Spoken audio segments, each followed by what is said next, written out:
I'm a lifetime learner, April. So this will be fun. So I am interested. How did you get to Flux? I have not read that about your background. So what brought Flux up? What was going on, and how did you develop the whole simplicity but elegance of Flux? Well, thank you. And that's a great question to dive on in. And I'm going to give two answers that are equal parts of a similar whole. And I think it will help you understand me, understand the book, understand what we're going to talk about. Like it's all mixes together. And so on the one hand, and the answer that I gave for many years was in my role as a futurist, where I'm looking at the future, I'm looking back, I'm looking forward, I'm helping organizations better understand what's on the horizon and how they fit into it. And I would be advising startups and governments and educational institutions and financial institutions and nonprofits and all kinds of different types of organizations, and started to realize that, humans were just not that good at change. We focus a lot on what to do about it, how to react to a change, and we'll probably talk a little bit about change management, which is a super helpful tool, but we don't really talk about how we show up for change to begin with, and whether we're seeing it from a place of hope or fear, and is it a change that we love or a change that we hate, and change is messy and change is all these different things. And that was creating a lot of friction, and that was creating a lot of tension. And I would often work, for example, trying to get startups to work with governments, for instance. Those are organizations with two very different approaches to the pace of change. And we weren't having these conversations. And it was very difficult when we tried to have them. And so I realized, unless we have the right language and the right framing for how we feel about change, and not to get too woo-woo, but it's how are we showing up for it? What is our relationship and our attitude about change? We will forever be hindered in terms of what we're going to do about it and what actions we're going to take and how we're going to move forward and set strategy and so forth. So that's kind of the business answer. And then there's definitely a more personal answer, which is I realized, because people kept asking me as a futurist, how I saw the world the way I did and what led me to care about all of this. And you can give the answer that's on the resume. And then I realized, and yeah, I knew it for a long time, but only in more recent years do I share it really openly, is that for me, it's a very human story. And so I often say that my entry or my baptism into a world in flux happened when I was 20. And when I was 20, both of my parents, I was at university. I was actually studying abroad, so I was halfway around the world. And both my parents died in a car crash. And I know that's hard to sort of put into a conversation, and I want to be really clear, like I welcome talking about this. It's a point of human connection. It's not about me, it's my story, but everyone either has had or will have some moment where your world kind of melts. And so for me, in that moment, everything changed. My whole world became flux. My family, my sense of self, my identity, my future, my career, like what was I going to do? And I realize now, I never would have said back then that I would write a book about it and, develop all these different frameworks. But that was where my story began. That's when I started getting really interested in what do you do when you don't know what to do? And how are you going to show up for changes you don't control? And so a lot of my journey has also been informed by my personal experience. Oh, April, that just makes it so real. It also makes all your 8 elements become so much more interesting. Mm. Put in that. Well, I will say it's quite funny because these days people are like, you wrote a book called Flux and these superpowers, and like, you must have mastered all of them. And I like to respond like, I'm exhibit A for this. Okay. Like, I am much better than I was 5 or 10 or 20 years ago, for sure. I have improved. And that's part of the message I bring, is that these are practices. These are things that we can all improve every day. But there is no silver bullet. There is no one and done solution. And I am on this journey along with you. Like, I've learned a lot and I want to share what I've learned, but no, I am not, I can point to people that I still admire for some of these superpowers, and I have a lot of work still to do. April, this is going to mean so much. We love our conference theme this year. I think we do every year, but I don't know. This year, it seems like we're getting it to stick and be very meaningful. So I think this is going to be so important for our audience because they come there for business growth. They're knowledge management, process management professionals, leaders, practitioners, whatever. They're, like me, they love to learn and absorb everything. And I think they always are searching, yes, for the business angle, but more importantly, when they can make that crossover to the personal level that you're talking about. And I think given your story that you've just shared, I think that's so meaningful because I think people are, the growth of both them individually and then professionally is going to be profound after they hear you. Well, thank you. And I'm really excited for the conference too. And I think I love the theme and the taglines as well. And that is something I always like to say is that most of the, talks and presentations and things that I lead and do in the business world, this is about how do you show up better at work? How do you show up better for your team? How do you show up better as a leader? But this is all of these skills. There's not a single one that isn't about how do you show up for life. And so it's not for the office, but not for home. I mean, I'll admit, I often have people, I'll share, I'll deliver a talk and then they'll be like, my spouse really needs to hear you. I need this for my kids. I need this, and that's a fringe benefit, right? Because the business and the knowledge and process management and what we do with our teams and in our organizations, that is at the crux of the conference, but we're all human. And all of what we're trying to do, for me, there's a very fluid boundary between who you are professionally and who you are personally. And all professional development is rooted in personal growth. Absolutely. So look, I want to get into some of your elements, and I know you and I would have to spend the whole day, and I would love it, but I know I've got to manage my time with you. So because I love all 8 of them, and I know there's got to be stories behind it. But I want to share some data with you that we just got in. So timing is everything in life, right? We just got in our annual predictions, priorities, trends for both knowledge management and process and performance management. And we can send you some of this. In fact, I think it's in the folder. I don't know if you've seen it before, but what I wanted to point out, and this is it's always true, and we see it, but more than ever right now, one of the top 5 threads, in fact, it was, I'm going to give you number 1, and I'm going to give you number 4. So the top 5. One was employees are overworked and don't think they have time for knowledge management. Now that's a knowledge management audience telling us they don't have time for that. So, but the overworked is pointed. But then number 4 was kind of interesting. People are dealing with a lot of change, which makes it hard to motivate new behaviors. And that to me says a lot. Our process audience said about the same thing. It's this fatigue.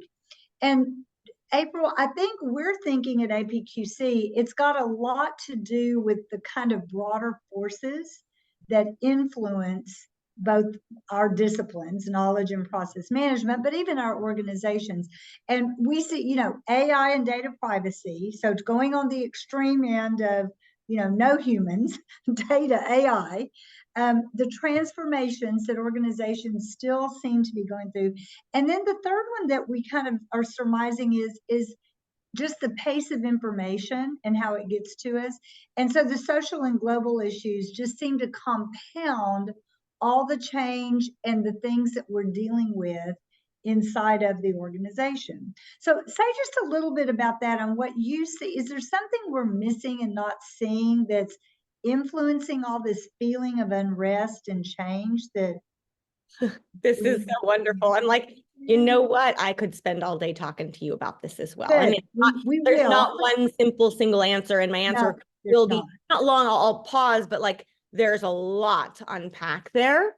Yes. And there are a couple, I mean, each of those, it's funny, as you went through all of them, I'm like, none of them bolted onto only one superpower. There was always like, it's this and maybe a touch of that. Like, and what I love about the Flux superpowers is that each one does stand on its own. So you can focus just on it, but they enhance and reinforce and amplify and strengthen one another. So as you kind of get into one, you go, oh, wait, but I need to look over there as well, because that's, and what we're talking about, this is pace of change. This is the role of anxiety, burnout, and exhaustion, and change fatigue. This is perspectives on change. This is our obsession, and I can say this broadly. It's in the US, but it's also around the world, this obsession with more, that somehow more is better, and more is just more. More is not necessarily better. Depends on what kind of more we're talking about. But I want to come back. There's a through thread here, which is around the pace of change. And so I think change fatigue, like I love my job and I'm exhausted. I love my colleagues and I'm depleted. There's this kind of paradox between like, wait, I'm supposed to be excelling at what I do and I might be really good at my job and it's still draining me. Like, what's wrong? Right? And that is very consistent across sectors. I see it very frequently. And so there's that piece which points more broadly to, do we have awareness of how we relate to change? And so that's a lot of the mindset piece. And maybe we can come back to that, because this idea of a flux mindset goes hand in hand with these flux superpowers. And so the mindset is really your state of mind, your attitude about change. But when you open a flux mindset, then you get to develop these practices and these superpowers and these skills. And the superpower, the skill that I want to focus on, is actually the first one that shows up in the book. You might have seen it. It's this idea of our pace of change. I call it running slower, but I want to ask it in a slightly different way. And this notion that everyone is overwhelmed by how much change and all that's going on, and where do I even begin? And I'm often asked, like, is there actually more change today than there was in the past? And, we can debate that. There's always been change, right? I often say your grandparents or great grandparents might have lived through 2 world wars, electrification, the internet, like massive changes. So the verdict is out on whether or not there's more change today than in the past. I mean, I don't know. We'd have to go back in history, right? But what is clear and just unequivocally true is that the average person is far more aware of more change on any given day than ever, right? We can be notified that there's been a natural disaster halfway around the world in minutes. In the past, this would have taken hours, if not days or weeks to know. And that happens hundreds, if not thousands of times a day. So we've designed a world, and largely this is driven in many ways by technology, right? The thing that's supposed to be wonderful for us is also very challenging for us, because our brains are not designed to handle that many effectively impacts of change. And again, they're not all of the same magnitude. It can be a natural disaster halfway around the world. It can also be a change in your kid's schedule, or a meeting got canceled, or whatever. And then there's also social media and just this barrage. And so what this really speaks to, among other things, is becoming aware of what you're paying attention to, getting better at managing and responsibly managing your relationship to technology, and developing better filters for, how you're processing what you're taking in.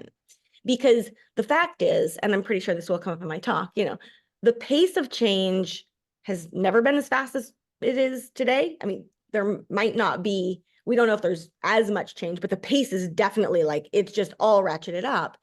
And yet, it may never again be this slow. So if the pace of change is increasing and we're already feeling exhausted today, and society is saying that when the pace of change increases, we're supposed to run faster, like, you don't have to be a futurist to look at that and say that does, from a process and knowledge, like management perspective, that's not sustainable. That doesn't work. And so we have a huge opportunity today to really rethink and redesign some of those processes, some of those systems, some of those relationships. Yes. Oh my gosh, April, I can already see this just, the process people are going to go, oh my gosh. So now let's, no, go ahead. I'm sorry. No, I love it. And we can maybe talk about this later, but the sense of process, the community, it's wonderful, because there's this system, this sense of how we design things. The system we are in is a system we designed. So it's not like a law of gravity that there's no way out. We can design a better system. And key to that, on the one hand, is thinking through what are the systems and flows of work and life we want to do better. But then we also, and maybe we'll head here, but I think it also does challenge us and invite us to rethink how we think about change management. And I think that's the place, like, this goes beyond managing change. This is, in terms of flows and spreadsheets and that sort of thing, like, it's the changes we're dealing with today are not things that you put into a change management chart and, 6 steps later, change is solved or change is implemented. It's like, this is the stuff that's coming at you and will keep coming at you. And so I think there's another layer that's not just the change management, but it's also this change mindset. I love that. I love the run slower. So you talked about how the one builds on the other. So I want to give you, because I agree with you, and I love your phrase, we can control and manage that which we pay attention to. And I think that's a skill set. I don't think we have it. I think one of our keynotes last year said, it's just our sugar rush. It's dopamine when you're scrolling through that social media. It just rains on top of you. So one of the things that I think when you say run slower, that makes a lot of sense. And look at the systems we're living in. Process people are going to love that. Knowledge people are going to love it because they're trying to control that, not the pace of information, but to make sure that the information knowledge is the best we give you. So it's not a lot of clutter. We're lowering that clutter state. So to do that, it takes, you got real passionate people sitting there, but it also takes the patience of leadership that's got to step in here. And so I'm trying to connect the run slower, maybe 2 of them.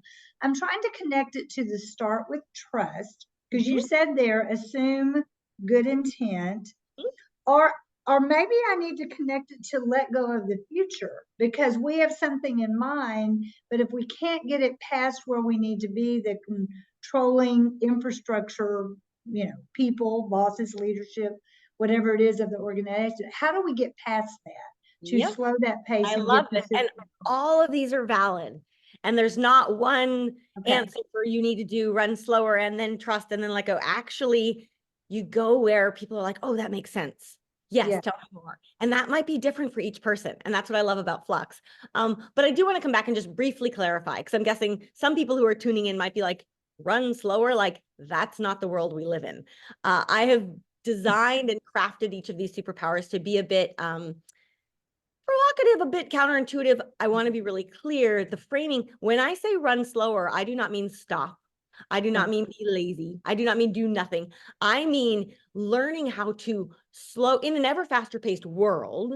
Your key to success and good leadership and relationships and all the rest is to know how to slow your own pace in order to be sustainable for the long term, i.e. not the burnout, not the exhaustion, and to be able to see what really matters. And the analogy I'll often use is when you drive down a street at 60 miles an hour, you see, what do you see? When you ride your bicycle down the same street, what do you see? You start noticing different things. What happens when you walk down that same street? And you start to pick up things. You might have driven down that street for 10 years and you never knew that there was a little kid who lived in that house, or there was a beautiful flower, or whatever it may be, right? And so it's applying that. When I say run slower, it is slowing down to make sure you're seeing the stuff that really matters. And so from a leadership perspective, I will often ask people, and this, again, bits of this might show up in my talk. So not stealing my own thunder, but giving a little, spark of excitement to come along.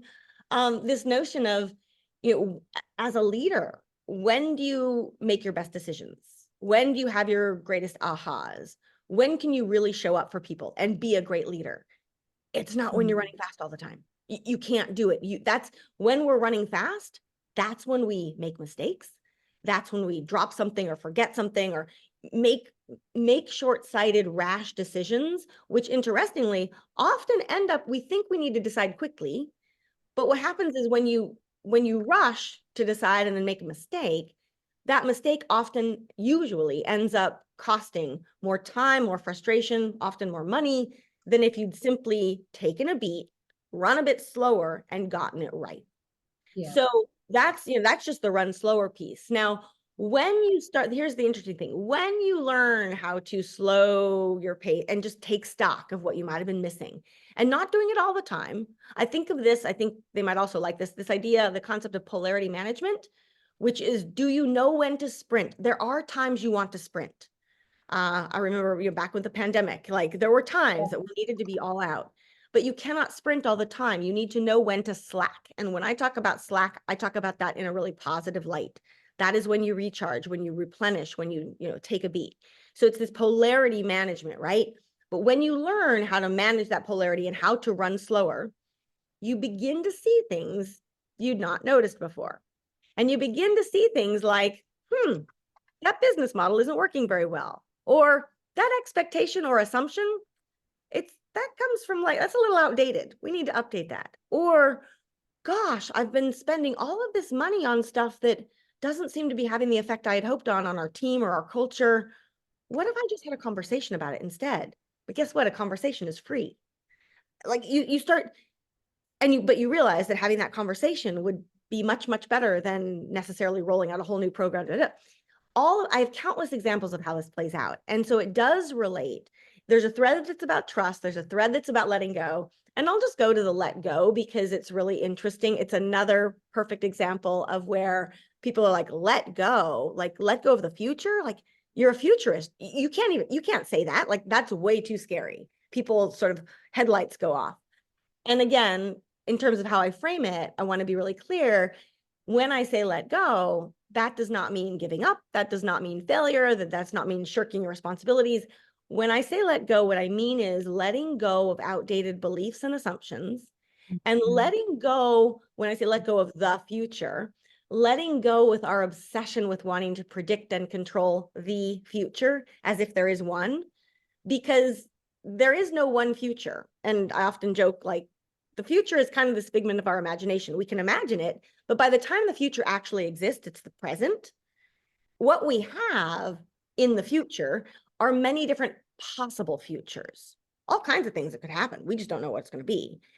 And so we are all contributing to these futures, plural, every single day. And so we need to let go of saying it must be this or it has to be this. And if it's not, the world's going to collapse, and say, hey, we need to be much more prepared for all kinds of things that could happen. And not that we have it all figured out, but we actually end up feeling much more calm and much more, aware of the potential futures, which helps teams, organizations, and in our personal lives, helps us just respond to life better. So let me pause there. That was a lot, but that's one thing. It's so rich. It is so rich. So let me lob one at you now, because we don't have to go down this rabbit hole too. So I'm now, boy, you could just have me connecting all your superpowers. Yeah. So I want to connect what you just said about letting go. I love that. And I want to connect it to number 7. And let me tell you why. In these same surveys, predictions, trends, everything, artificial intelligence, generative AI, it's all top of mind. I don't know that we're seeing as many people as actually doing it. I mean, people are experimenting with it. There's some real seriousness. People are planning to do it, or they're in the middle of some pilots. That's all kind of the data that I'm getting back from our membership. And you talk about this in a world with more robots. So that sort of falls into that notion. Do you have any thoughts or connections that we need to be making in this Be All the More Human, in this age of technology where it's advancing faster than it ever has before? And the technology, for the first time, is adapting some to the human. Yes, Yeah. Absolutely. And it's funny, robots is like this catch-all for like, oh, I love it. It's technology. And we most people know, they might have different ideas of what their robot looks like, but we all kind of have this idea of like a robot that could like replace me, or it could be my friend, but it's not, it doesn't have humanity, and it never will, in terms of, it can be kind, it can be trained to say nice things, but it's not the complexity, the beauty, the joy, the multitudes that a human is. So yes, I have a lot to say on this, and it's not surprisingly a question, just this fear that we have, or I should say, the paradox of, I'm really excited about AI, seems like it could be helpful, and I am completely unraveling around, if we get this wrong, what it could do to me, to my loved ones, to my team, whatever. And so I wrote the book prior to the big, the big onslaught of ChatGPT and generative AI, but it's all in there. And it's just this idea, at its essence, this superpower really gets at our relationship to technology and the value of human connection. so the irony or the tension between spending ever more time with our devices and ever less time with one another. And we've got a hyper-connected world that is having a loneliness epidemic. Like, Isn't that crazy? Yes, we are. There, right? And if we map this onto generative AI, it's really interesting that what we're looking at, and again, so much of this, and we'll talk a lot about this at the conference, it's about how we see. What is your awareness of change? How do you see change? Where are you coming from at it? And can you unpack your own, your own complexity around loving it and hating it and Yeah. And if we pay attention at the surface level to change, if we just read the headlines, we would probably pretty quickly conclude that like the future is technology. The future is like, this is so like amazing and get out of the way. There's nothing you can do about it. It's coming, right? Yeah. And that sells everyone in this entire situation short. If we really, really pay attention, scratch beneath the surface and say, what's really going on and what are humans really experiencing here? You start to see that the more we are bombarded by technology, the more bots we interact with, the more impersonal transactions we have, the more valuable human relationships become.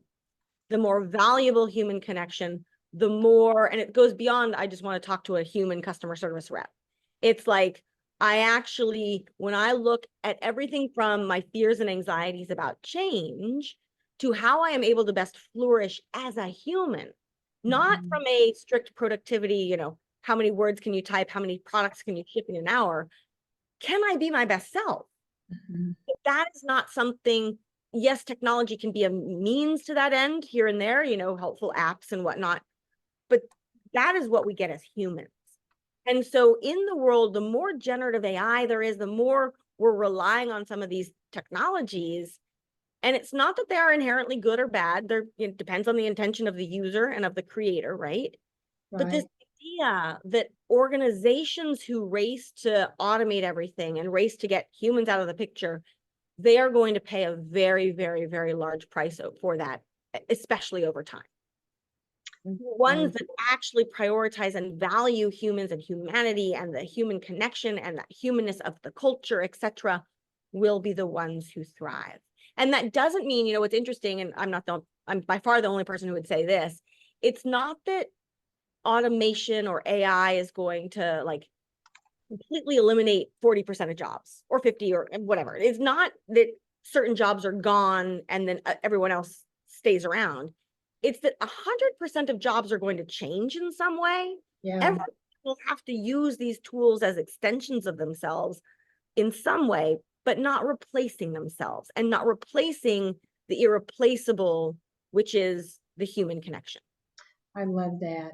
I love it. And you've got me connecting to your, of course, number 6, create your own portfolio career, because what you just said is so true. I think if you embrace it and say, I'm going to really understand how this makes me my better self, then you're upskilling yourself, right? You're moving yourself from that frontline human customer service rep to someone who has developed a deeper relationship that is in technical sales and seeing customers face to face. I mean, is that a good analogy of thinking about it? And Cindy, I love, we're taking the tour here. I love it. And you've done such a wonderful job of digesting and distilling, and let's go here. I love this. Thank you.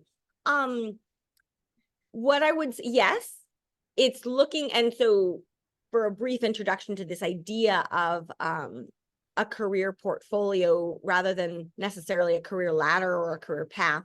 And it actually relates directly to generative AI. So it's super helpful because, again, and the superpower itself says, in order to thrive in a future of work that is itself in flux, right? Your key is to think about and design and shape your career less as a linear ladder to climb or path to pursue. And when I say path, it's like ever higher plateaus, like I need a raise and a promotion, like everything has to go up. And rather think of your career as a portfolio that you would curate, like an artist would or an investor would. And when you think about that, an artist portfolio has her best work in it. An investor portfolio is designed to maximize returns and mitigate risks. And that's the real interesting piece here for the future of work. So going back to the example you mentioned, and just more broadly, it's not that career ladders are bad. I'm not being critical of them in any way, shape, or form. It's just that increasingly they are just one piece of a much bigger pie of how people can work and want to work and how we've designed our systems. And we're finding a lot of people don't want to be on the ladder. A lot of people, a lot of ladders are being broken, not with bad intention. It's just corporate policy, technology. Yes. The ladder is crumbling, right? Wow. And in a world in which skills are changing fast, like a world where we've got lots of AI and lots of more tools, Yeah. being on a ladder or having that shape of a career is actually really risky. And the people you find who are concerned about, am I going to lose my job? They're on this structure that tends to, not always, but tends to look more like a ladder. And they've had this idea of growth and progression, and I'm going to advance and I'm going to get promoted and like up I go. And all of a sudden, with generative AI, we see disruption coming also for knowledge workers, and they're going, what am I going to do? And if you're on a ladder and something really knocks that ladder over, it's hard not to fall. And it's hard not to know what to do versus this portfolio, which is, oh, I'm not defined by any particular role. I'm defined by skills. And I've got this skill and this skill and this skill, and I can recombine them and I can go do this and do that. And like, it's a different way of seeing your professional development. And it makes people feel much more at ease. It doesn't mean, well, the way I like to put it is, even if you love your job, even if you have the best employer, you love your colleagues, you're great at what you do, insofar, and this isn't one about any one organization, this is it's just a fact, that insofar as you have a job that someone else gave you, that job is always at risk of being taken away. And again, the world changes. It can happen. That makes a lot of people very, very uneasy, and rightly so. And again, jobs are wonderful things to have. It's just that we can't get wed to them because there will always be change. But unlike a job, your portfolio is yours forever.